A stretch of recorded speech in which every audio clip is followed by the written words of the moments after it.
Hey, what's going on, guys? So, gonna go ahead and start up on these lure reviews for the topwater hollow body frogs that we purchased about a month or so ago. I think we have 12 different style frogs. I'm gonna do two or four of them today. I'm not sure. I'm definitely gonna do at least two of them, and we're just gonna kind of move progressively for the next month or so until we're through with the lure reviews. So the first one that we have here is the River2Sea Spittin Wa frog.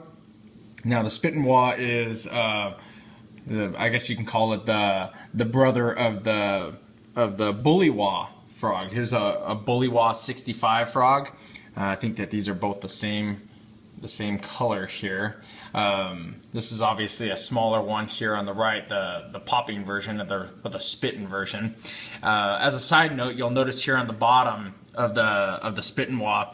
Now this one is a newer frog. This is kind of the older style Bully Wa frog. They have a newer style, and I'm going to tell you what's new about the newer style. Is that if you look at this black piece of wrap that goes around the double hooks here, they put that on all of the newer frogs, and I think they put that on there because they used to have an issue with these older ones with them taking on water and sinking. Like I said, this older one here, you'll notice that it doesn't have that black piece of wrap on it, and this style frog used to sink until I fixed it. Used to sink fairly easily. I mean, within a minute it would be completely underwater. And these newer ones with the black wrap, they don't have a problem with sinking. They might take on a little bit more water than some other frogs on the market, but they're definitely much more usable. I remedied this one with a dab of silicone. Just put a little dab of silicone on there, let it dry, and it works out just fine. You'll notice that on this one here that has a black wrap, when I push down on it, it returns its shape fairly quickly. When I push on this one, you see how it kind of like fills back up. So if a bass comes up and hits this one, he's going to crush it down, and it's going to go into water. It's going to suck water into the cavity of the frog, and I'll probably have to bring it all the way back, which is no big deal. But the bottom line is it makes this frog usable. So I just want to kind of point that out for people that used to use River2Sea frogs but stopped using them because they took on water. The newer ones, even the regular Bully Wa ones, I think I have a Bully Wa. Oh no, not that one. There we go. Here is a Bully Wa 65, a newer one that has that black on the double hooks there, kind of like these new Spittin Wa frogs. So the point that I'm trying to make is that if you haven't used them in a while because they used to sink, we might want to check them out again because they seem to have remedied that issue with that. With that being said, it looks like River2Sea has two sizes. At least Tackle Warehouse has two sizes. They have a 55 and a 70. I opted for the smaller size because I didn't really want to get that big with the 70 size. I kind of wanted it to be more similar to my favorite popping frog, which is this Spro Bronzai popper, which now you can see they're both about the same size. They both cast about the same too, so as far as the weights and stuff like that. So the Spittin Wa 55, this one right here, has a length of 2¼ inches, has a weight of 9/16 of an ounce, and it's a topwater hollow body floating frog. Obviously, ideally, it's a floating frog, and it has a 2-watt black nickel double frog hook on it. I'm not sure what kind of hooks they are. I don't think that they're Gammas. I think that they're probably just their own brand of hook as far as River2Sea's own brand of hook. You'll notice that the gap on them, now like I said, this is a smaller frog, but you'll notice that the gap on this hook is relatively smaller when you compare it up to another 55 size, this 65 or the 55T from Coppers. You'll notice that the gap on the Coppers frog is slightly larger than this one. I think that it's probably going to have no consequence to it. I think that you'll catch and land as many fish as a 65T Coppers as you will with this Spittin Wa 55. So I wouldn't pay too much attention to it, but as a point of fact, that gap is a little bit smaller. As far as hookup ratios go too, I'm not going to get too much into the hookup ratios. And I'm going to go into more of my theory on a separate video on this, but let's just say this is a soft frog and a fish worth having or a fish worth getting. or worth catching will come up and bite this frog, and you will get it, if you set the hook hard. I'm just going to leave it at that. Now, River2Sea, on their Bully Wa and Spittin Wa frogs alike, they have this keel design where it kind of comes down to a point. You'll notice that on this one, it's kind of like this one is yellow, obviously, on the belly, but this one kind of on the point of it has more of a pearl white on the belly of it, and it kind of just comes to this point.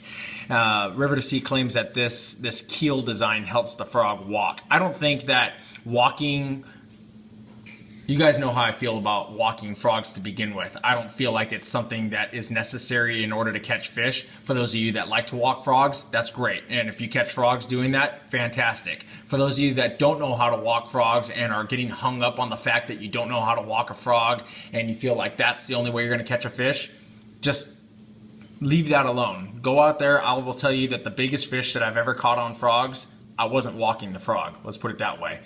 Secondly, on a popping frog, I feel like it's even less important to walk the frog. I feel like the dynamic nature of the frog being able to pop and spit water forward, I think, is enough to create the amount of disturbance to get the bass's attention. That's my opinion. You can disagree with me, and that's completely fine. In fact, I welcome people disagreeing with that fact. These are just my opinions, but in my opinion, with a popping style frog, walking is even less imperative. With all that being said, the frog does walk fairly well for a spitting, chugging popper frog. For those of you guys that like to do that, this is a great frog for doing that. Now, as far as the cupped mouth goes on this thing, you'll notice that it's got a hole on either side of the frog, or on either side of the cup there. It's supposed to create like a little bubble trail, kind of like the River2Sea bubble popper. I think the bubble popper, the hard bubble popper, the actual popper itself, does a better job of leaving that bubble trail than this one does. I think that I think with this frog, I think you're getting a little bit too caught up in the details of the bubble trail and all that stuff. I mean, again, they're trying to create a more dynamic frog, something that is going to create a lot of disturbance on the surface.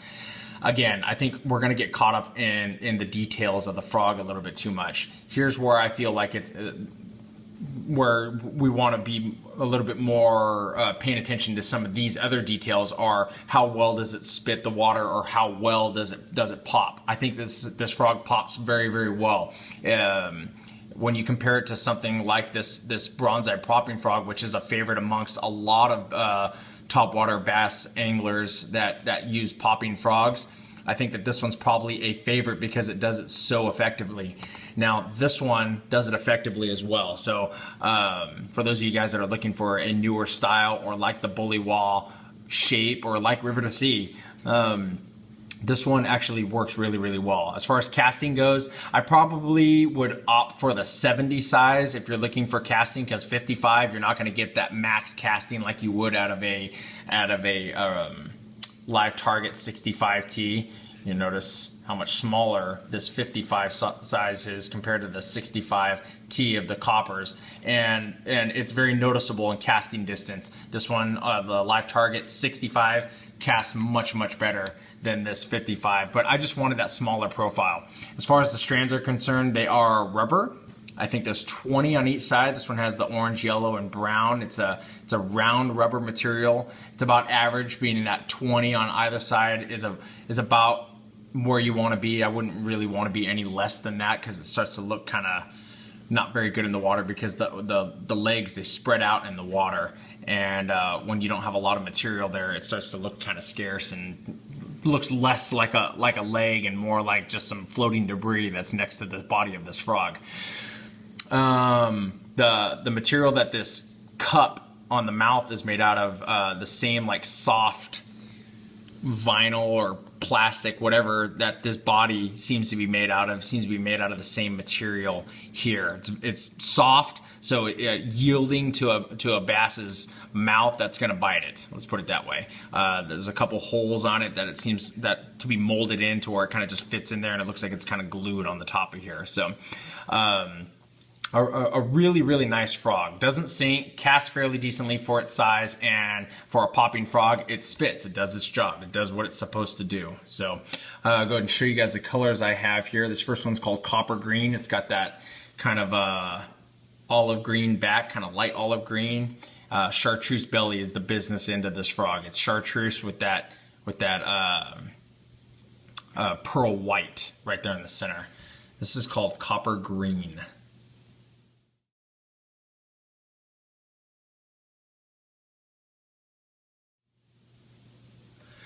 Next one we have here is basically a black frog, which is very, very, I think it should be in everybody's arsenal as far as a black frog. The fact that it has a little bit of blue on it, I don't think that really matters. You're probably going to get caught up in the details of it, but as far as it looking like a very nice frog, because that's something that River2Sea does with their frogs very, very well, is attract anglers to help buy the frog. That's probably why they're such a popular frog, is that they look so good.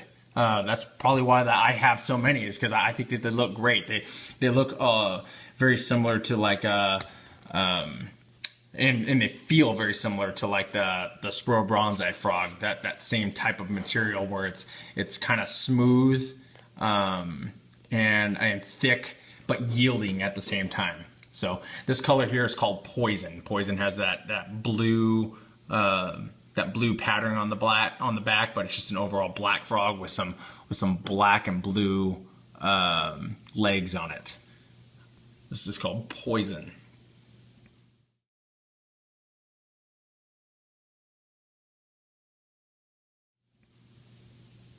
And again, the legs here, they're about the right length. I personally don't cut them. I used to cut them a lot. I don't think it's as important anymore. But the body of the frog is about 2 3/8 inches long, and then the legs are about 3 1/4 inches long. So really, really nice frog here. River2Sea did a really good job on this frog. For those of you guys that are looking for a really nice popping frog, here's one right here to go along with your Spro Bronzeye popping frog. If you guys like the video, please hit the like button down there in the lower left corner.